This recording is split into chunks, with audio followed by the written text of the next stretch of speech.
नमस्कार दोस्तों, मैं निधि सिंह द फैक्ट टाइम में आपका स्वागत करती हूँ। जानेंगे आखिर क्या है डेरा सच्चा सौदा का सच। लगातार आपने डेरा के बारे में सुना होगा मीडिया के द्वारा, मगर जब बात आती है कि सच्चाई जानने की तो बात तो उसी से करनी पड़ती है जो डेरा सच्चा सौदा के अंदर जाता था या जो भी उन्हें फॉलो करता था गुरु जी को, और जो भी पीढ़ी दर पीढ़ी उसकी डेरा सच्चा सौदा के साथ जुड़ी हुई थी। तो हमारे साथ लगातार लोग आ रहे हैं जो डेरा सच्चा सौदा के साथ जुड़े थे। जानते हैं कि उनका एक्सपीरियंस किस तरीके का था और जो मीडिया में दिखाया उसमें कितनी सच्चाई थी, और वो जाते हैं उन्होंने क्या देखा अपनी आंखों के सामने होते हुए इतने सालों से। नमस्कार सर। क्या नाम है सर?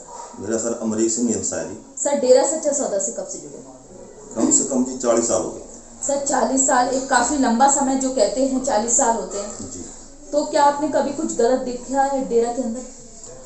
मैं कहता हूँ जी, गलत देखा तो क्या, हमने तो कभी सपने में भी नहीं देखा। शरेआम तो क्या, सपने में भी नहीं कभी देखा सर। सर गुरु जी पे कितना विश्वास है?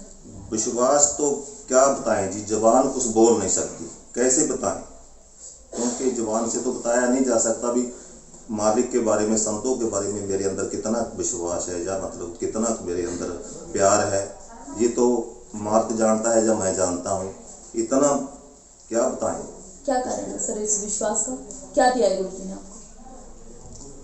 मैं जी मतलब इतना तकलीफ में रहता था, बड़ा दुनिया में फिरा, जैसे कि लोगों में तागे तबीयतों वाले डॉक्टरों ने बहुत मतलब के पास मैं गया तो मेरा कहीं से कोई इलाज नहीं हुआ। जब से मैं सच्चा सौदा गया हूँ तो मैं बिल्कुल सही हूँ, और कम से कम मेरे को 30 साल हो गए मेरे को सेवा भी करते। अब मैं बिल्कुल सही हूँ, सेवा कर रहे हूँ बहुत बढ़िया। तो मैं बिल्कुल मतलब इतनी मेरी स्थिति कमज़ोर थी घर की भी, आज ऐसी सतगुरु की रहमत हुई है कि बहुत बढ़िया कोठी बन गई है, बहुत बढ़िया मकान। जैसे पहले मेरा लड़का बता के ही गया आपको, वो अपने इसमें हॉस्पिटल में मतलब है कंप्यूटर ऑपरेटर है, आपको बता के गया। ग्रीनस का मेंबर है, मैं भी ग्रीनस का मेंबर हूँ sir. Sir Greens welfare force क्या कार्य करता है? वो तो जी जैसे बाढ़ आ गई, कहीं पे भूकंप आ गया, या फिर जैसे खून दान देना है अपने इसको फौज को, तो जो भी मतलब जितने भी कार्य हैं सारी ये ग्रीनस कर रही है जी। जहाँ भी जाके लोगों की जान बचाती है। फिर ये नहीं है कि हम उसका कोई पैसा या कोई हमें कुछ और नहीं, हम बगैर पैसे के करते हैं और करते ही रहेंगे। सर आप कहते हो कि गुरु जी ने ग्रीनस की वेलफेयर फोर्स जो मोटिवेशन एक दिया था कि आप बिना तनख्वाह जाते हो और वहाँ कार्य करते हो। हाँ जी, हाँ जी। जैसा कि आपने बताया, मगर मीडिया में इतना कुछ गंद फैलाया गया, उसके बारे में क्या मानना है? वो तो जी शरेआम बकवास दिखा रखा है सारा, शरेआम बकवास है। हम तो यही कहेंगे, क्योंकि और क्या बोलें, शरेआम झूठ है। ये तो एक अफवाह फैलाई जा रही है, क्योंकि असल बात ये है कि अगर गुरु के पास इतने लोग जाते रहे तो कहीं बाबा जी कितने मतलब बड़े लीडर बन के ना बैठ जाएं। कहीं ये मतलब चक्कर तो सारा यही है जी, और कोई चक्कर नहीं है। ये जो दिखा रहे हैं कोई चक्कर नहीं है। जैसे नशे वाले हो गए हैं जी, और जो भी जैसे जैसे भी हैं, मतलब वो सिर्फ हथकंडे यही अपना रहे हैं अभी गुरु को, मतलब कैसे ना कैसे रोका जाए, बाबा जी को रोका जाए, इसके पास दुनिया ना जाए तो मतलब हमारा धंधा चौपट हो जाएगा, इसलिए रोक रहे हैं। और कोई चक्कर नहीं, मेरे को 40 साल हो गए जाते को, ऐसा वैसा वहाँ पे कुछ नहीं देखा हमने। महिलाएं जो सर डेरा में जाती हैं कितनी सुरक्षित है? बहुत ज़्यादा जी, जैसे बहनें एक साइड और भाई एक साइड, वहाँ पे ऐसा वैसा कुछ नहीं है। अगर बहन बीच में कोई जाती भी है ना तो उसको रोका जाता है भी, नहीं भाई इधर नहीं जाना, इधर भाई बहनें हैं और इधर भाई हैं।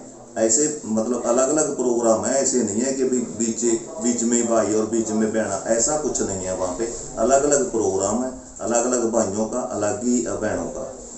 सर आप कह रहे हो कि गुरु जी के यहाँ इतनी अच्छी सिक्योरिटी दी जाती है, मगर वहीं चैनलों पे जो एक तरीके से कहा जाए कि गुरु जी पे एलिगेशन नहीं लगे, किसी संस्था पे एलिगेशन नहीं लगे, जो आरोप लगाए गए हैं मीडिया के अंतर्गत वो एक गुरु जी के यहाँ जाने वाली महिलाओं पे लगाए गए हैं, उनकी जो इज्जत को सामने रखा गया है। तो क्या अपील करना चाहेंगे सरकार से आप ऐसे चैनलों के बारे में? नहीं, हम तो देखो जी यही कहेंगे भी सरकार को भी हम यही कहेंगे कि भाई ऐसा कुछ वहाँ पे कुछ नहीं है, बिल्कुल भी कुछ नहीं है। सर क्या लगता है आपको, ऐसे चैनल बंद होने चाहिए?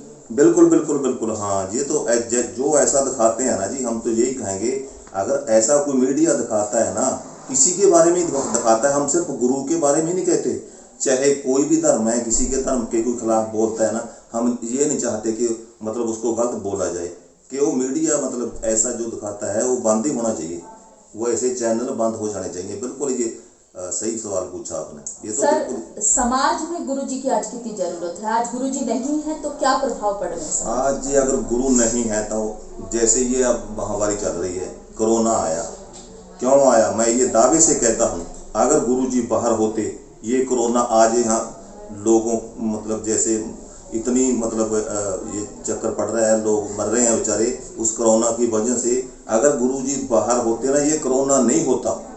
मैं ये दावे से कहता हूँ, ये कोरोना नहीं होता था अगर गुरुजी बाहर होते। क्योंकि जब जब भी कोई किसी संत को फड़ के जेल में डालता है ना, तो फिर अल्लाह राम तो देख रहा है ना, वो फिर उसकी वजह से ये दिखाते हैं दुनिया में। अगर कोई माने या ना माने, हम तो सही बात कहेंगे, बिल्कुल कहते ही रहेंगे। सरकार से क्या अपील करेंगे? सरकार की मेरी यही रिक्वेस्ट है कि सर हमारे संत डॉक्टर गुरमीत राम रहीम सिंह इंसान जी को जल्दी रिहा किया जाए, कि हमारे बीच आए हों।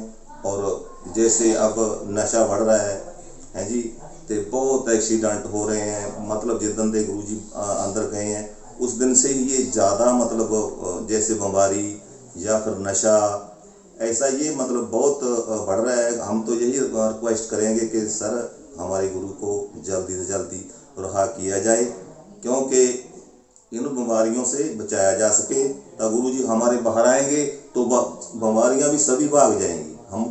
हमें तो ये पक्का विश्वास है जी। बहुत बहुत धन्यवाद सर आपका। जैसा कि आपने देखा, गुरुजी के यहाँ ग्रीनस वेलफेयर फोर्स का सच आखिर था तो था क्या, और मीडिया में क्या से क्या बनाए गए। इन लोगों की यही मांग है कि ऐसे चैनलों को बंद किया जाए जो बिना गवाह और बिना सबूत एक ऐसी संस्था और एक ऐसी फोर्स को बदनाम कर रहे हैं, जो कि देश के लिए इतना अच्छा कार्य करी है, बिना किसी पेंशन के, बिना किसी तनख्वाह के निःशुल्क कार्य करना बहुत बड़ी बात है।